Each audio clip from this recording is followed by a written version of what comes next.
Visakha MP seat ఆసక్తి రేపుతోంది. Sitting MP MVV సత్యనారాయణను Visakha తూర్పు అభ్యర్థిగా ప్రకటించింది వైసీపీ. మంత్రి బొత్స సత్యనారాయణ భార్య ఝాన్సీని రంగంలోకి దించే యోచనలో వైసీపీ ఉన్నట్టుగా తెలుస్తుంది. గతంలో ఆమె విజయనగరం ఎంపీగా కూడా పనిచేశారు. సామాజిక సమీకరణాల దృష్ట్యా బొత్స ఝాన్సీ పేరు ఖరారు చేసినట్టుగా తెలుస్తోంది. ఉత్తరాంధ్ర రాజకీయాల్లో బొత్స కుటుంబానికి ప్రత్యేక స్థానం ఉంది. పార్టీ నిర్ణయానికి మంత్రి బొత్స కూడా అంగీకరించినట్టుగా తెలుస్తుంది. మొత్తం మీద విశాఖ ఎంపీ స్థానానికి సంబంధించి వైసీపీ మార్పులు చేర్పులు చేసింది. విశాఖ తూర్పు అభ్యర్థిగా ప్రస్తుత ఎంపీ ఎంవివిని ప్రకటించింది. ఇక మంత్రి బొత్స సత్యనారాయణ భార్యను విశాఖ ఎంపీ అభ్యర్థిగా రంగంలోకి దించే అవకాశాలు కనిపిస్తున్నాయి. బొత్స ఝాన్సీ గతంలో విజయనగరం ఎంపీగా కూడా పనిచేశారు. సామాజిక సమీకరణాల దృష్ట్యా బొత్స ఝాన్సీ పేరును పార్టీ ఖరారు చేసినట్టుగా తెలుస్తోంది. ఎస్, మా ప్రతినిధి అనిల్ లైవ్లో అందుబాటులో ఉన్నారు. అనిల్, ముఖ్యంగా బొత్స సత్యనారాయణ కుటుంబానికి ఉత్తరాంధ్రలో ప్రత్యేక స్థానం ఉంది. ఈ నేపథ్యంలో గతంలో ఎంపీగా పనిచేసిన బొత్స ఝాన్సీని మళ్ళీ విశాఖ ఎంపీగా వైసీపీ ఖరారు చేసే అవకాశాలు అంటే తెలుస్తుంది. దీనికి సంబంధించి ఏమైనా క్లారిటీ వచ్చిందా? పూర్తి స్థాయిలో వైసీపీ బొత్స ఝాన్సీని అక్కడ ఎంపీ అభ్యర్థిగా పెట్టే అవకాశాలనే అనుకోవచ్చా?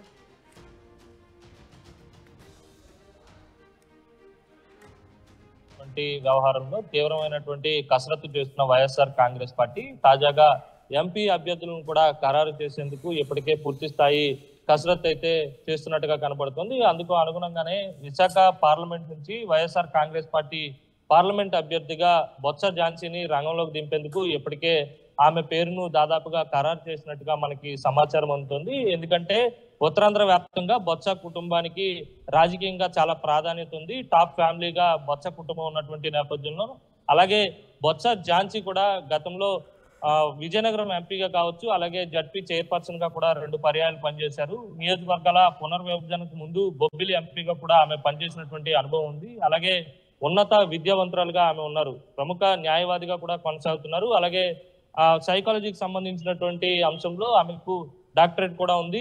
ఈ అన్ని వ్యవహారాలను పరిగణలోకి తీసుకున్నటువంటి వైఎస్ఆర్ కాంగ్రెస్ పార్టీ విశాఖ ఎంపీ అభ్యర్థిగా బొత్స ఝాన్సీ అయితే ఆ ప్రభావం ఉత్తరాంధ్ర మొత్తం మీద ఉంటుంది. పైగా సామాజిక వర్గ సమీకరణాలు కూడా కలిసి వచ్చే అవకాశం ఉంటుందన్న నేపథ్యంలో ఆమె పేరును ఖరారు చేసినట్టుగా తెలుస్తుంది. అయితే బొత్స సత్యనారాయణ కూడా ఈ విషయం చెప్పినట్టుగా తెలుస్తుంది. ఆయన కూడా అంగీకరించినట్టుగా తెలుస్తుంది. ఎందుకంటే ఉత్తరాంధ్రలో బొత్స సత్యనారాయణకు ప్రత్యేకమైనటువంటి వర్గం ఉంది. సామాజిక వర్గ దృష్ట్యా కూడా ఆయనకు అనేక సంబంధాలు కూడా ఉన్నటువంటి నేపథ్యంలో బొత్స సత్యనారాయణ విజయనగరం నుంచి ప్రాతినిధ్యం వహిస్తున్నప్పటికీ విశాఖ రాజకీయాల్లో ఆయనకు ప్రత్యేక స్థానం ఉంది. ప్రాధాన్యత కూడా అదే విధంగా ఉన్నటువంటి నేపథ్యంలో ఝాన్సీ అయితే అత్యంత ప్రభావవంతమైనటువంటి అభ్యర్థురాలుగా ఉంటుందనేది వైఎస్ఆర్ కాంగ్రెస్ పార్టీ అధిష్టానం భావిస్తున్నట్టుగా తెలుస్తుంది. ఆ నేపథ్యంలోనే ఆమెను విశాఖ ఎంపీ స్థానం నుంచి బరిలోకి దింపేందుకు రంగం సిద్ధం చేసుకుంది. ఇప్పటి వరకు కూడా విశాఖ నుంచి ఎంపీలుగా ప్రాతినిధ్యం వహించిన వారు దాదాపుగా ఇతర ప్రాంతాల నుంచి వచ్చిన వారే.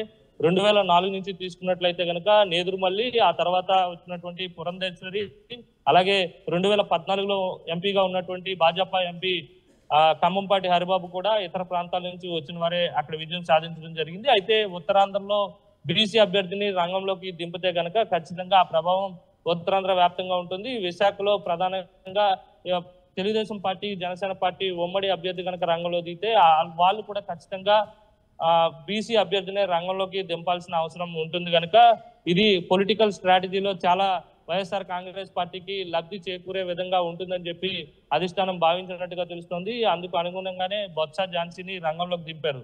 అయితే విజయనగరం రాజకీయాల్లో బొత్స కుటుంబం ఏ నియోజకవర్గం నుంచి పోటీ చేసినా వారికి తగిన ప్రాధాన్యత ఉంటుంది. అలాగే ప్రజల నుంచి కూడా మద్దతు లభిస్తుంది. ఈసారి విశాఖ నుంచి బొత్స కుటుంబాన్ని రంగంలోకి దింపేందుకు దాదాపుగా వైసీపీ అధిష్టానం ఇప్పటికే ఆమె పేరును ఖరారు చేసినట్టుగా తెలుస్తా ఉంది. ఏదేమైనప్పటికీ కూడా ఇప్పటి వరకు ఎంపీ ఎమ్మెల్యేకి సంబంధించినటువంటి అభ్యర్థులను మారుతూ వచ్చినటువంటి వైఎస్ఆర్ కాంగ్రెస్ పార్టీ ఇప్పుడు ఎంపీ అభ్యర్థులను కూడా దాదాపుగా ఖరారు చేసేటువంటి ప్రక్రియకు శ్రీకారం చుట్టింది. ఇప్పుడు చకచక ఎంపీ అభ్యర్థులను కూడా ఫైనల్ చేస్తూ వస్తుంది. బొత్స ఝాన్సీ విశాఖ పార్లమెంట్ అభ్యర్థిగా పోటీ చేస్తే కనుక ఆ ప్రభావం ఉత్తరాంధ్రలో ఉన్నటువంటి పార్లమెంటు స్థానాలపై కావచ్చు, లేకపోతే అసెంబ్లీ సెగ్మెంట్లపై కూడా ఉండే అవకాశం ఉంటుంది. కనుక ఆమె అయితేనే బాగుంటుందని భావించినటువంటి ఇప్పుడు సిట్టింగ్ ఎంపీ సత్యనారాయణను విశాఖ ఈస్ట్ అభ్యర్థిగా కూడా వైసీపీ ప్రకటించింది. మరి అట్లాగే ఈ ఎంపీ స్థానానికి సంబంధించి ఇంకా ఎవరైనా పోటీలో ఉన్నారా? ప్రస్తుతానికి సిట్టింగ్ ఎంపీ తనను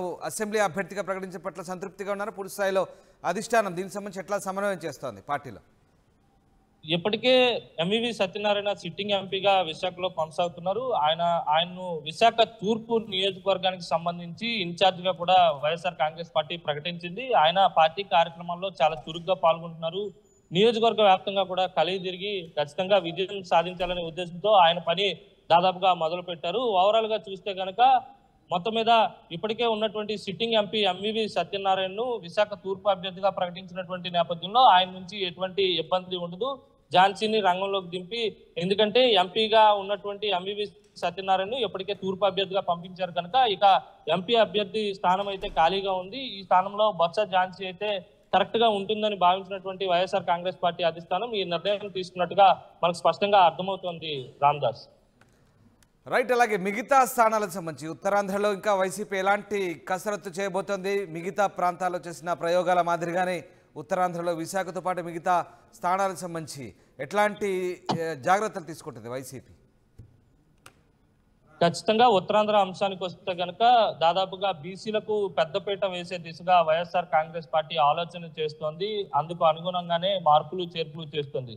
ఇటు విశాఖ పార్లమెంటు కూడా బొత్స ఝాన్సీకి ఇస్తే తూర్పు కాపు బీసీకి ఇచ్చినట్టు అవుతుంది. ఇటు అనకాపల్లి పార్లమెంటు అలాగే విజయనగరం పార్లమెంటు ఇలా అన్ని అంశాల్లో కూడా బీసీ అభ్యర్థులనే రంగంలోకి దింపే అవకాశం ఎక్కువగా కనబడుతోంది.